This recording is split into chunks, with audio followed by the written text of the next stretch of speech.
கர்த்தருக்கு ஸ்தோத்திரம். இன்றைக்கு அநேகர் தனிமை நிமித்தமாக நீங்கள் கலங்கி கொண்டிருக்கலாம். இல்லை சூழ்நிலையில் உங்கள் வீட்டில் பற்றாக்குறையாக இருக்கலாம்.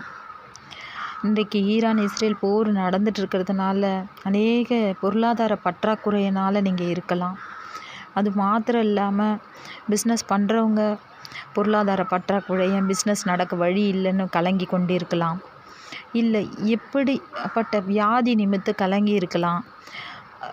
என்னுடைய பணமெல்லாம் அந்த மருத்துவ செலவுக்கே வீணாக போயிட்டே இருக்கே, எனக்கு எப்படி என் சூழ்நிலை மாறும் அப்படின்னு கலங்கி இருக்கலாம்.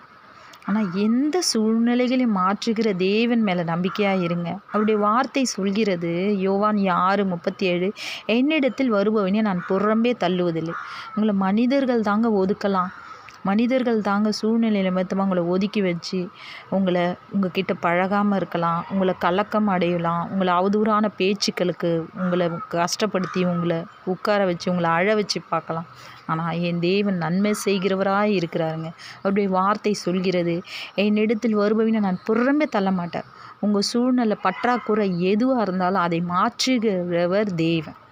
அதனால் உங்களுடைய வீட்டில் மாப்பான எண்ணெய் ஆசீர்வதிக்கப்படும். அதனால் உங்கள் குறைவெல்லாம் நிறைவாகும். குறைவை நிறைவாக்குற தேவன் மேலே நம்பிக்கையாக இருங்க. சூழ்நிலைகள் எல்லாம் ஜெயமாக மாறும். ஆமேன். அல்லேலூயா.